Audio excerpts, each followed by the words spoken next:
Hello students, I am Aarti Chauhan and I welcome you back to Aarti Education World. Dear students, in this video we will study a poem from 11th class textbook Hornbill. The poem name is A Photograph.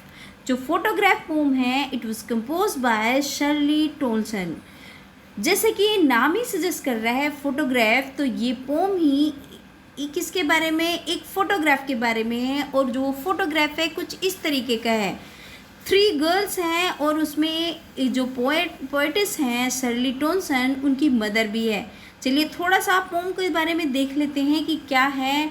A poem photograph is written by Shirley Toulson. जैसे कि हमने पढ़ाई अभी पहले. In the poem she recalls her mother and her memories. इस poem के through वो अपनी मदर को और उनकी यादों को देखती है. जब उनके बचपन का फोटोग्राफ देखती है उनकी मदर का, जब वो 12 साल की थी, उनकी मम्मी उसको देखती है और उनकी पूरी मेमोरीज़ को याद करती है. और वो अब जो उनकी मदर हैं वो 12 साल पहले जा चुकी हैं और वो अपने जो ग्रीफ है, जो उनका सोरो है, जो उनका दुख है, वो उनको अब शब्दों में बयान भी नहीं कर पा रही हैं. चलिए पोएम होती है यहाँ से स्टार्ट्स. अब देखते हैं इसका लाइन बाय लाइन एक्सप्लेनेशन. इसके जो इम्पोर्टेंट पोएटिक डिवाइस यूज हुई है, we will discuss about these poetic devices. We will discuss about the question answers of this poem. लेकिन उससे पहले if you are new on my channel तो please subscribe my channel, like कर दीजिए video को, share करिए अपने friends के साथ and don't forget to drop your lovely comment in the comment section. चलिए स्टार्ट करते हैं poem. The cardboard shows me how it was. जो कार्डबोर्ड है वो मुझे इस तरीके का दिखाता है. वो क्या है? कार्डबोर्ड का मतलब है यहाँ से फोटोग्राफ से, क्योंकि पुराने ज़माने में जो फोटोग्राफ हैं वो किस चीज़ में, कार्डबोर्ड के ऊपर, मतलब कार्डबोर्ड के ऊपर फोटोग्राफ बनते थे. तो उसी के बारे में बात करती है यहाँ. कार्डबोर्ड से मतलब फोटोग्राफ से है. When the 2 girl cousin went pedalling. और जो 2 गर्ल हैं जो उनकी कज़न है उनके साथ पेडलिंग कर रही थी. पेडलिंग क्या होती है? पेडलिंग होता है वॉक करना विद बेयर फुट, नंगे पैरों से घूमना पानी के अंदर. जैसे कि नाव को चलाते हैं ना, ऐसी पैरों से पीछे करते हैं पानी को, तो उसको क्या बोलते हैं? पेडलिंग बोलते हैं. Each one holding one of my mother's hand. और हर एक उनमें से मेरी मम्मी का हाथ पकड़े हुई थी. मतलब वो टोटल 3 गर्ल्स हैं जिनमें से एक शर्ली टोल्सन की मदर हैं और 2 उनकी कज़न हैं, है ना. वो तीनों लड़कियां गई हैं बीच पे और उन दोनों लड़कियों ने अब उनकी मदर के हाथ पकड़ रखे हैं. अब आगे देखते हैं क्या कहती हैं poetess. And she the big girl some 12 years और सो. और जो उनकी मदर हैं वो लगभग कितने साल की हैं? 12 साल की हैं, क्योंकि और उन तीनों में से वो सबसे बड़ी हैं. किन तीनों में से? वो जो 3 गर्ल बीच पे गई हैं, जो 2 उनकी कज़न हैं और जो पोएटिस हैं, उनमें से जो पोएटिस की मदर हैं वो सबसे बड़ी हैं. 3 stood still to smile through their hair. और तीनों खड़ी हैं और वो कैसे स्माइल कर रही है? अपने हेयर के थ्रू. हेयर के थ्रू आप ये इमेजिन करिए कि वहाँ पे हवा चल रही है और हवा में उनके बाल भी स्माइल कर रहे हैं, बाल भी उनके हिल रहे हैं और उनके बालों के अंदर से वो अपनी स्माइल दे रही हैं. At the uncle with the camera. और किसके ऊपर स्माइल कर रही है? कहाँ पर स्माइल कर रही है? कैमरे को सामने देख के. और उनके एक अंकल हैं जो कैमरा पकड़े हुए हैं और उनकी फोटोग्राफ्स वगैरह ले रहे हैं. A sweet face my mother's that was before I was born. और कितना प्यारा फेस लग रहा है मेरी मदर का. और ये कब का है? जब मैं पैदा भी नहीं हुई थी. मतलब बिफोर आई वॉज बोर्न, मेरे पैदा होने से पहले की बात है. जब 12 साल की उसकी मदर रही होंगी तो उसी टाइम की बात है. And the sea which appears to have change less washed their terribly transient feet. और वो कह रहे हैं कि जो ये सी है, जो समुद्र है, जो अभी भी बहुत कम चेंज हुआ है और उनके पैरों को धोकर जा रहा है. ट्रांजिएंट क्या होता है? जो कि टेम्परेरी होता है, जो परमानेंट नहीं होता है. क्योंकि हमारी जो लाइफ है, ह्यूमन लाइफ में कुछ भी परमानेंट नहीं होता है. एक बार चाइल्डहुड आता है, एक बार यंग एज आती है, एक बार ओल्ड एज आती है और साइकिल चलता रहता है, फिर आदमी मर जाता है ना. इस तरीके से है. तो वो कह रहे हैं कि वो उन्होंने थोड़ा सा कंपेरिजन भी किया है किस चीज़ में, जो नेचुरल ऑब्जेक्ट्स हैं सी का वो कंपैरिजन करा है ह्यूमन बॉडी से, कि ह्यूमन बॉडी में मतलब वो जो सी है उनके पैरों को धो के जा रहा है, जो कि टेम्परेरी है, क्योंकि अब तीनों लड़कियों की, वो जो तीनों लड़कियां हैं जो उनकी कज़न है और जो राइटर की मदर हैं जो पोएटिस की, उनमें काफ़ी चेंज आ गया है, लेकिन जो सी है उसमें बहुत ही कम चेंज आया, उसमें ज़्यादा चेंज नहीं आया। देखिए 2 डिफ़िकल्ट वर्ड थे वो मैंने आपको दिए हैं यहाँ पे। पैडलिंग का मतलब होता है वेडिंग करने से या एक बोट को चलाने से, जो अगर आप इसका डिक्शनरी में देखोगे तो वही है कि जब नंगे पैर हम चलते हैं थोड़े थोड़े से पानी में, तो उस चीज़ को पैडलिंग मतलब है यहाँ पे। और ट्रांजिएंट का मतलब होता है जो टेम्परेरी हो, जो चेंज होता हो। तो इस तरीके से थी वो, आप पिक्चर में देख सकते हैं। इसको मानिए आप जो बीच में हैं वो उसके क्या कहते हैं, पोएटिस की मदर हैं और ये दोनों उनकी कज़न है, ये इन सब में बड़ी हैं। चलिए देखिए अब स्ट्रेंजर 2। स्ट्रेंजर 2 में क्या कहते हैं, सम 20-30 ईयर्स लेटर। अब ये देखिए दूसरा फेज़ है उसकी लाइफ का। पहले उनकी मदर को कितना दिखाया था, 12 ईयर्स ओल्ड थी, और अभी क्या बताया, उसके 20-30 साल गुजरने के बाद she had laughed at the snapshot. वो क्या कर रही हैं, जो वो स्नैपशॉट है, स्नैपशॉट मतलब जो फोटोग्राफ है, फोटोग्राफ के ऊपर हंसती हैं। सी बेटी एंड डॉली सी से अहेड से, और वो क्या बोलती हैं कि देखो बेटी एंड डॉली को देखिए, वो अपनी बेटी से बोलती है, ये किससे, शर्ली से बोलती है उसकी मदर, कि बेटी और डॉली को देखो, उसको मतलब वो अपनी मेमोरीज रिकॉल कर रही है। सी से and look how they dress us for the beach, और ये देखो कि उन्होंने किस तरीके से ड्रेस पहनी थी, हम लोगों को ड्रेस पहनाई थी बीच पे जाने के लिए। बीच पे जाने के लिए उन्होंने डिफरेंट टाइप के कपड़े पहने थे, तो उसी को देख के वो जो पोएटिस की मदर हैं उस फोटोग्राफ को देख के रिकॉल कर रही हैं।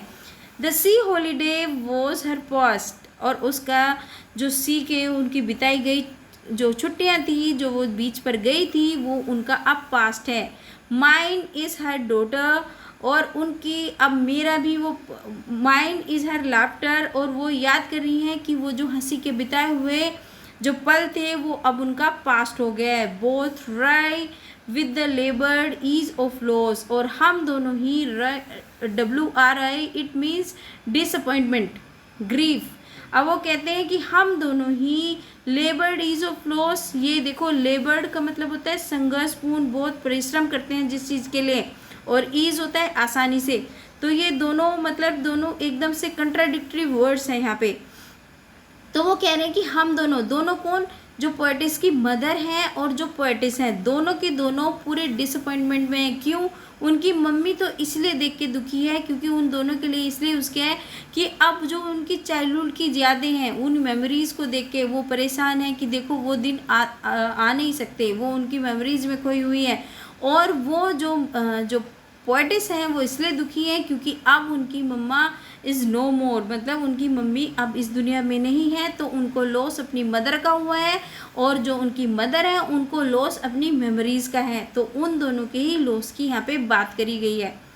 चलिए अब देखते हैं जो थर्ड स्टैंजा है इस पोम का। थर्ड स्टैंजा में क्या कहती हैं poetess, now she has been dead nearly as many years. अब उनको मरे हुए काफ़ी दिन हो गए, काफ़ी साल बीत चुके हैं। एज दैट गर्ल लिव्ड, जितनी की वो लड़की थी, कौन सी लड़की, जो 12 ईयर्स ओल्ड, जब वो 12 साल की थी उनकी मम्मी तब की बात कर रही है। तो इसका मतलब अब जब पोएटिस इस चीज़ को लिख रही है तो वो बता रही है कि मेरी मदर को गए हुए 12 साल हो गए हैं। And of this circumstance there is nothing to say at all, और इस परिस्थिति में मेरे पास कहने के लिए कुछ भी नहीं है।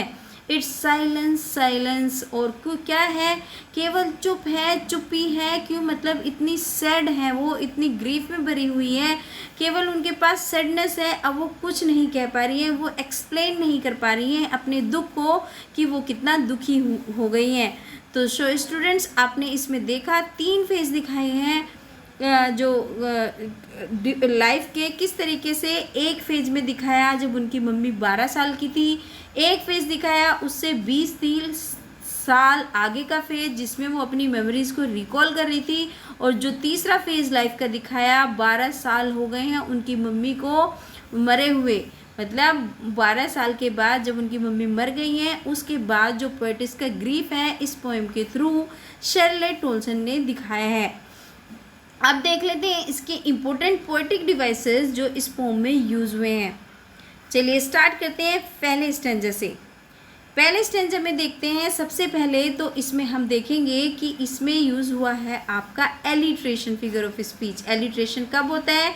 एलिट्रेशन होता है तब जब हमारे एक से ज़्यादा वर्ड्स का स्टार्टिंग लेटर सेम होता है, मतलब एक ही साउंड होती है। तो यहाँ पे किस चीज़ की साउंड आ रही है? म की साउंड इज़ प्रोमिनेंट, तो माँ, माए और मदर, तो इसलिए यहाँ पे एलिट्रेशन फिगर ऑफ स्पीच है। चलिए आगे देखते हैं, आगे कौन सा है इसमें। अब इसमें आगे भी आपको एलिट्रेशन देखने को मिल जाएगा। देखिए यहाँ पे, देखिए थ्रू, हेयर, देयर, तो यहाँ पे भी द, टीएस में द की साउंड क्या है? प्रोमिनेंट है, तो इसलिए यहाँ पे कौन सा फिगर ऑफ स्पीच हुआ है?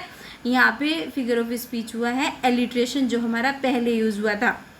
अब आगे देखते हैं, terribly transit feed. Terribly transit में ये फिगर ऑफ स्पीच हुआ है epithet. Epithet figure of speech कब यूज़ होता है? एपिथेट फिगर ऑफ स्पीच तब यूज़ होता है जब किसी ह्यूमन की क्वालिटी बताई जाती है किसी की नॉन लिविंग ऑब्जेक्ट में, तो यहाँ पे ये आपका यूज़ हुआ है एपिथेट फिगर ऑफ स्पीच। चलिए आगे देखते हैं और कौन सी पोएटिक डिवाइस यहाँ पे यूज़ हुई हैं। अभी यहाँ पे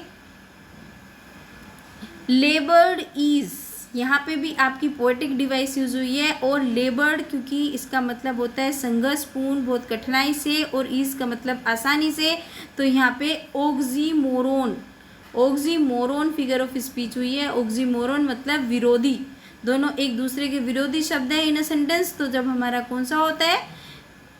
तब हमारा होता है ऑक्सीमोरोन फिगर ऑफ स्पीच। और इसमें एंजाम्पमेंट फिगर ऑफ स्पीच भी यूज हुई है। एंजाम्पमेंट कब होता है? जगह जगह पे यूज हुई है जब हमारी एक लाइन ख़त्म हो जाती है और दूसरी लाइन हमारी शुरू हो जाती है विदाउट एनी पंक्चुएशन मार्क, ना उसमें कोमा होता ना फुल स्टॉप होता, और दूसरी लाइन शुरू हो जाती है, तो क्या होता है? वहाँ पे एंजाम्पमेंट फिगर ऑफ स्पीच होती है।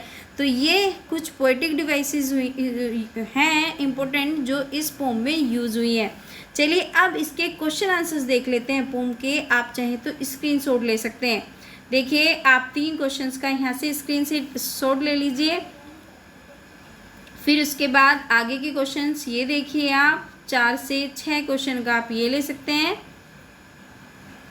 7th क्वेश्चन इज दिस, आप यहाँ से इसका स्क्रीनशॉट ले सकते हैं।